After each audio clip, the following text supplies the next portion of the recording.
हम अपने आसपास तरह तरह के पदार्थ देखते हैं। प्रत्येक के अपने विशिष्ट गुणधर्म होते हैं। यदि हम इन्हें विद्युत चालकता के संदर्भ में देखें तो हम पाते हैं कि लकड़ी, रबर और प्लास्टिक विद्युत को चालक हैं, जबकि कॉपर, सिल्वर, गोल्ड तथा अन्य धातुएं विद्युत सुचालक होती हैं।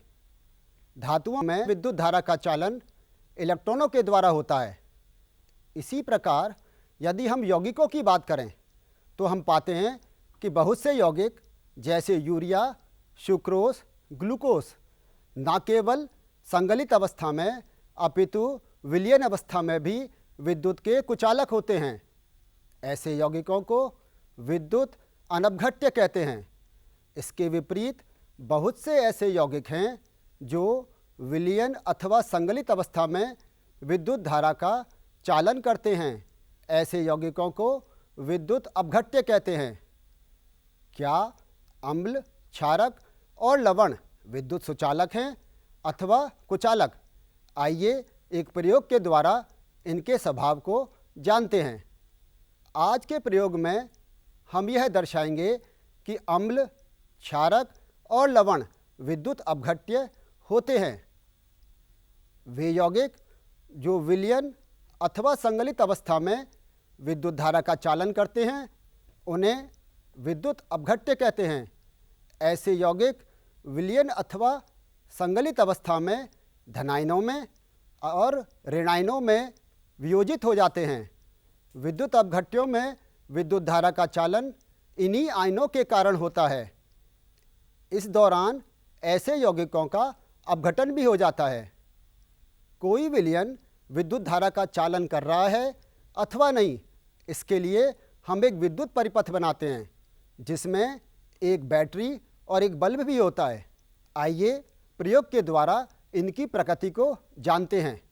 इसके लिए आवश्यक सामग्री सोडियम हाइड्रोक्साइड, सोडियम क्लोराइड, तनु हाइड्रोक्लोरिक अम्ल, आसुत जल, 6 वोल्ट की बैटरी, बल्ब, कुंजी, एक रबर कॉर्क में लगी हुई 2 कीलें। ये कीलें हमारे लिए इलेक्ट्रोड का काम करेंगी। इन बीकरों में हाइड्रोक्लोरिक अम्ल, सोडियम हाइड्रोक्साइड और सोडियम क्लोराइड का विलयन लेंगे, जबकि चौथे बीकर में केवल आसुत जल लेंगे। इस प्रकार यह सामग्री प्रयोग के लिए तैयार है। इसके लिए हमने एक विद्युत परिपथ बनाया हुआ है जिसमें आप देख रहे हैं बैटरी, बल्ब, कुंजी और एक रबर कॉर्क में 2 कील लगाई हुई हैं और इस प्रकार एक परिपथ तैयार किया है। अब सबसे पहले हम इस प्लग में कुंजी लगाएंगे। क्या आपको बल्ब जलता हुआ दिखाई दे रहा है? बल्ब नहीं जल रहा है क्योंकि दोनों कीलों के मध्य वायु है तथा रबर है, और हम जानते हैं वायु तथा रबर विद्युत की कुचालक होती हैं। अतः परिपथ पूर्ण नहीं हुआ है। अब पुनः हम कुंजी को बाहर निकाल देते हैं और बनाए हुए विलयन में से एक विलयन को लेते हैं। सर्वप्रथम हम हाइड्रोक्लोरिक अम्ल का विलयन ले रहे हैं और यह देखेंगे कि हाइड्रोक्लोरिक अम्ल के विलयन में यह रबर कॉर्क डुबोने पर परिपथ पूर्ण होता है अथवा नहीं, बल्ब जलता है अथवा नहीं।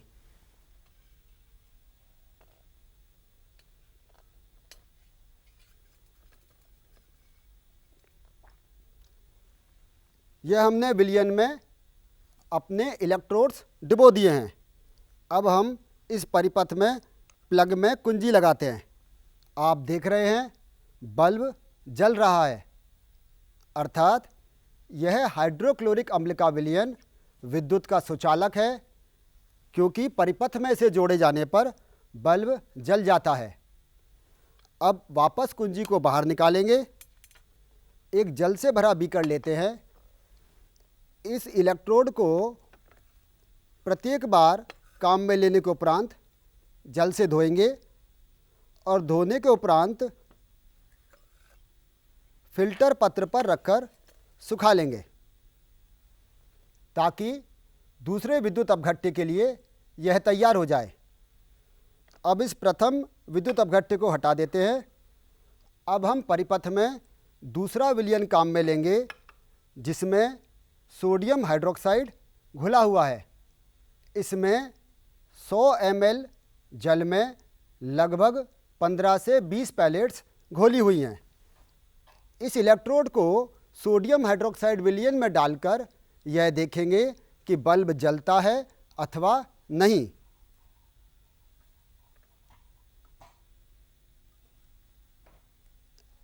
इलेक्ट्रोडों को सोडियम हाइड्रोक्साइड विलयन में डाल दिया है। अब कुंजी लगाते हैं। आप देख रहे हैं बल्ब जल रहा है।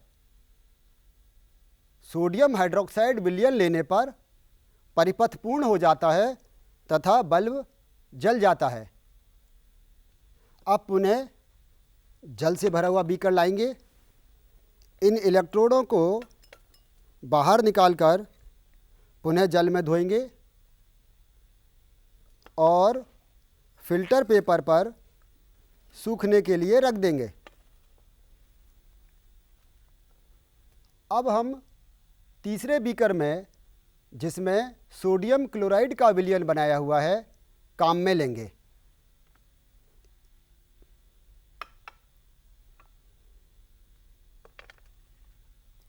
इस सोडियम क्लोराइड के विलयन में ये इलेक्ट्रोड डालकर देखेंगे कि बल्ब जलता है अथवा नहीं।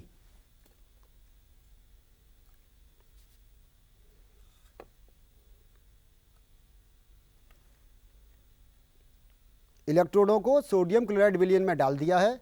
सोडियम क्लोराइड विलयन बनाने के लिए लगभग 2 से 3 ग्राम सोडियम क्लोराइड को 100 मिलीलीटर जल में घोलते हैं। अब मैं कुंजी लगाने जा रहा हूं।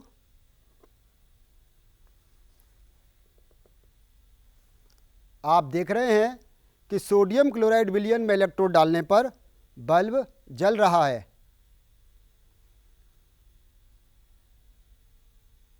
अब चौथा बीकर, जिसमें आसुत जल लिया हुआ है, वह काम में लेंगे। पहले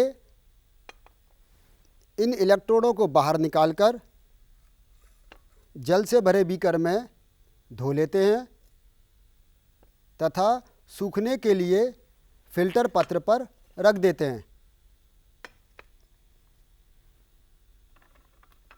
चौथा बीकर, जिसमें आसुत जल लिया हुआ है, अब इसे परिपथ में जोड़ेंगे तथा यह देखेंगे कि इसे परिपथ में लगाने पर बल्ब जलता है अथवा नहीं।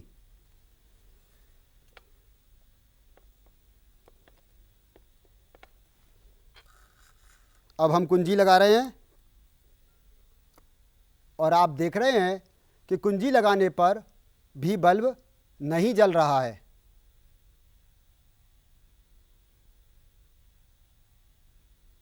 आज के प्रयोग के द्वारा हमने देखा कि अम्ल, क्षारक और लवण विद्युत अपघट्य हैं और विद्युत धारा के सुचालक हैं। ऐसा इसलिए संभव है क्योंकि वे अपघटित होकर आयन बनाते हैं, लेकिन आसुत जल में बहुत कम आयन होने के कारण वह विद्युत का कुचालक है और विद्युत अनपघट्य है। इस प्रयोग के द्वारा हम और भी यौगिकों जैसे कि सुक्रोज के विलयन या यूरिया के विलयन की जांच कर सकते हैं कि वे विद्युत अपघट्य हैं अथवा नहीं। इस प्रयोग को करते समय हमें कुछ सावधानी बरतनी चाहिए। परिपथ के घटकों को हमें दृढ़तापूर्वक जोड़ना है ताकि इनका कनेक्शन ढीला ना रहे। इस प्रयोग के द्वारा हमने देखा कि अम्ल, क्षारक और लवण विद्युत अपघट्य हैं और विद्युत धारा का चालन करते हैं। ऐसा इसलिए संभव है क्योंकि ये अपने आयनों में विभक्त हो जाते हैं। जैसा कि आपने देखा था, जब हमने हाइड्रोक्लोरिक अम्ल का विलयन काम में लिया तो वह अपघटित होकर हाइड्रोजन आयन तथा क्लोराइड आयन देता है। इसी प्रकार सोडियम हाइड्रोक्साइड का विलयन काम में लेने पर वह सोडियम आयनों तथा हाइड्रोक्साइड आयन में विभक्त हो जाता है। तीसरे बीकर में सोडियम क्लोराइड का विलयन काम में लेने पर जब धारा प्रवाहित करते हैं तो वह सोडियम आयन तथा क्लोराइड आयन में विभक्त हो जाता है और इन्हीं आयनों के कारण विद्युत परिपथ पूर्ण होता है और बल्ब जल जाता है। यद्यपि आसुत जल में भी बहुत कम मात्रा में हाइड्रोजन आयन तथा हाइड्रोक्साइड बनते हैं, पर ये इतने कम होते हैं कि ये विद्युत धारा का चालन नहीं कर पाते हैं। इसी प्रकार प्रयोगशाला से अन्य अम्ल, क्षारक अथवा लवण के विलयन बनाकर भी हम यह देख सकते हैं कि वे विद्युत धारा का चालन करते हैं अथवा नहीं।